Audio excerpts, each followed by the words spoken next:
Mesdames, Messieurs, bonjour, ravi de vous retrouver. Bienvenue dans cette nouvelle édition de votre journal de 15 heures au sommaire de l'actualité. Le ministère de l'Intérieur, en partenariat avec l'OIM et l'Union européenne, a lancé un projet visant à appuyer les autorités et les acteurs non étatiques dans la gestion des migrations. Et pendant ce temps, au Moyen-Orient, la situation à Gaza continue de s'aggraver. De nouvelles frappes israéliennes ont fait près de 1000 victimes en seulement 2 jours. Bonjour et merci de nous accueillir chez vous. Le ministère de l'Intérieur a organisé hier à l'hôtel Aïla une cérémonie officielle marquant le lancement du projet soutien aux autorités djiboutiennes et aux acteurs non étatiques dans la gestion des flux migratoires. Financé par l'Union européenne et mis en œuvre en partenariat avec l'Organisation internationale pour les migrations, l'OIM, ce programme vise à renforcer les capacités des institutions nationales en matière de gestion des migrations. Située sur l'une des principales routes migratoires de la Corne de l'Afrique, Djibouti fait face à d'importants défis en tant que pays de transit. Ce projet a donc pour objectif d'accompagner les autorités locales, les forces de l'ordre et les acteurs de la société civile afin d'assurer une gestion plus efficace et respectueuse des droits humains.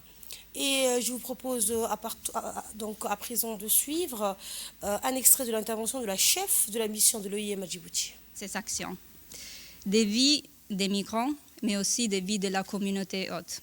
On sait très clairement que Djibouti envoie une tragédie humaine qui n'est pas connue dans le monde, dont le monde n'est pas au courant. Chaque fois qu'on partage les chiffres, chaque fois qu'on partage qu'à Djibouti, on voit des jeunes de 16 ans mourir de soif dans le désert, le monde n'est pas au courant. Et c'est ça qu'ensemble, ce partenariat nous aide aussi à donner de la visibilité dehors de Djibouti pour expliquer les défis et la tragédie humaine qu'on voit tous les jours. Et poursuivons avec le mot du coordinateur résident des Nations Unies à Djibouti, M. José Baraouna. Aujourd'hui, on célèbre le commencement d'un autre projet de collaboration entre l'Union européenne et l'IOM, l'équipe des Nations Unies à Djibouti. Le projet a un nom un peu long, mais dans le nom long, il dit gestion des flux migratoires. Et vraiment, c'est ça que le projet aime à faire, et la collaboration aime à faire, de gérer la migration qu'on a à travers de Djibouti et à Djibouti. Parfois, il y a des personnes, comme Tania a dit, qui nous posent la question, est-ce que vous êtes à favor de la migration, vous êtes contre la migration? La migration, ce n'est pas une chose que nous sommes à favor ou contre. C'est une chose qui se passe, qu'on a fait depuis que l'être humain existe. Les projets qu'on commence aujourd'hui et le travail qu'on continue à faire ensemble, l'Union européenne, le gouvernement et l'IOM et les Nations Unies, va nous aider à gérer toute cette situation. Et pas seulement pour gérer, mais pour faire que bénéficie à tout le monde, que bénéficie les migrants. Et nous écoutons cette fois un extrait du discours de l'ambassadrice de l'Union européenne à Djibouti, Mme Denisa Elena Lenetz. Je pense que beaucoup de choses tellement pertinentes, tellement chargées d'émotions, mais aussi de volonté et d'esprit ont été dites jusqu'à maintenant. Elles font écho aussi à notre rencontre il y a une semaine dans un autre cadre, mais tout aussi significatif et tout aussi substantiel. Cette fois-ci, on est un peu plus dans l'action, si je peux me permettre. Dans l'action, je dirais, de continuation, mais aussi de renouvellement. En effet, c'est la continuation de l'engagement de l'Union européenne dans le domaine d'identification des solutions pérennes pour des populations hautes, réfugiés et migrants les plus vulnérables sur le territoire djiboutien, en commençant maintenant une nouvelle phase d'un projet qui a déjà fait ses preuves par le passé et que nous avons clôturé juste avant de signer cette continuation. C'est donc un lancement, c'est une continuation, mais aussi un lancement dans lequel nous nous appuierons bien sûr sur l'expérience acquise dans la première phase du projet, mais en même temps, l'Union européenne et tous ses partenaires sont bien conscients de l'ampleur du phénomène de migration, mais aussi de la haute prise de responsabilité des autorités djiboutiennes par rapport à ce phénomène et à ces processus que je souhaiterais saluer ainsi. Et pour clôturer cette série d'interventions, écoutons le secrétaire général du ministère de l'Intérieur, M. Souleymane Moumen Roble. Permettez-moi tout d'abord d'adresser mes sincères remerciements à nos partenaires pour leur appui technique et financier qu'ils apportent à la République de Djibouti dans l'amélioration de la gestion de la migration. À l'Union européenne, en premier lieu, qui, par son soutien constant, participe financièrement pour la réalisation de plusieurs projets de soutien à la bonne gouvernance de la migration à Djibouti, et à l'OIM pour son expertise technique pour la mise en œuvre et la concrétisation de ces projets sur le terrain à travers des actions concrètes, ciblées et alignées sur nos priorités nationales. L'engagement de Djibouti en faveur des migrations sûres, ordonnées et régulières s'est concrétisé par l'adoption en 2018 du Pacte mondial pour des migrants et des réfugiés, et en 2022 par la voix du ministre de l'Intérieur une première déclaration relative au premier examen volontaire des progrès réalisés par Djibouti pour la bonne gouvernance de la migration a été prononcée devant l'Assemblée générale des Nations unies. Djibouti est signataire des conventions internationales fondamentales, telles que la Convention de 1951 relative au statut des réfugiés et son protocole de 1967.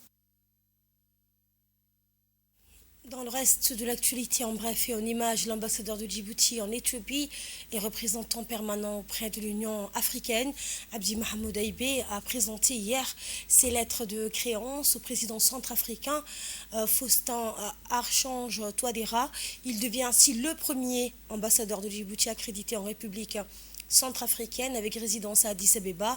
À cette occasion, il a transmis les salutations et les vœux de son homologue djiboutien Ismaël Omar Guelleh, ainsi que ses remerciements pour le soutien apporté à l'élection de Mahmoud Ali Youssouf à la présidence de la Commission de l'Union africaine.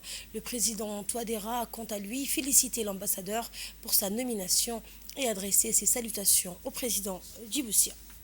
Les 10 derniers jours du Ramadan sont les plus précieux de ce mois béni, marqué par une intensification de la prière et de l'adoration. C'est durant cette période que se trouve la nuit du destin, une nuit dont la valeur spirituelle surpasse 1000 mois, selon le Coran. Les érudits du pays, dans une déclaration à la télévision nationale, ont rappelé l'importance de ces jours bénis. Ils ont encouragé les fidèles à multiplier les actes de dévotion, à observer l'itikaf, retraite spirituelle, et à se détourner des distractions mondaines pour se rapprocher d'Allah. Un moment clé pour la purification des cœurs et la recherche de la miséricorde divine.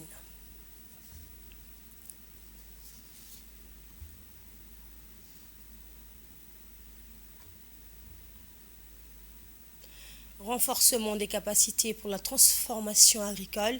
À Djibouti, l'IGAD, en collaboration avec le gouvernement, la Commission de l'Union africaine et Academia 2063 a lancé une formation intensive sur les outils de collecte de données et la revue biennale du programme.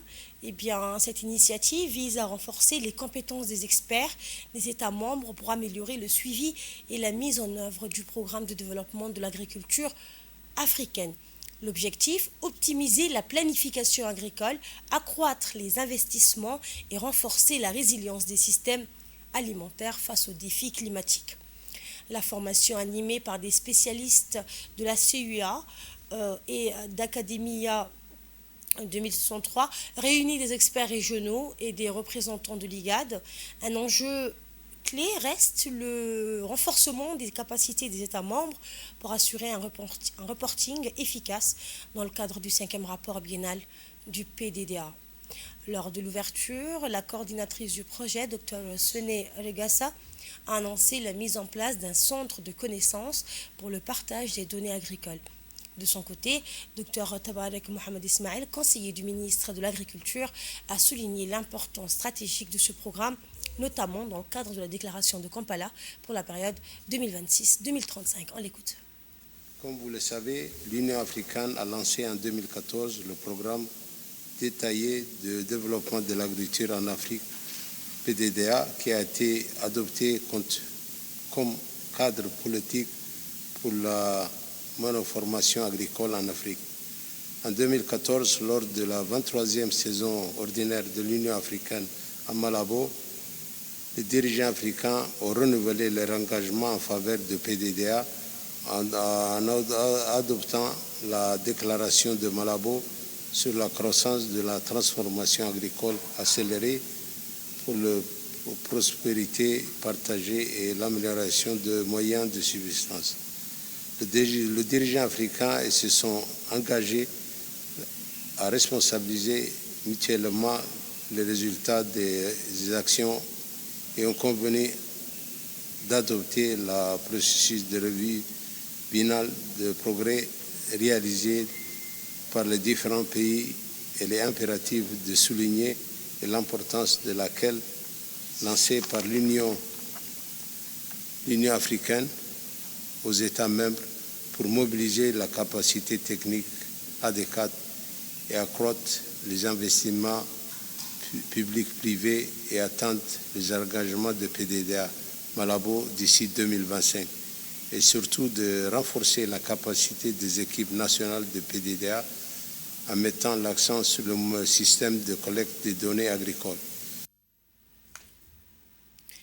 Les frappes israéliennes sur Gaza ont fait 970 morts en 2 jours, portant le bilan total à plus de 49 500 victimes.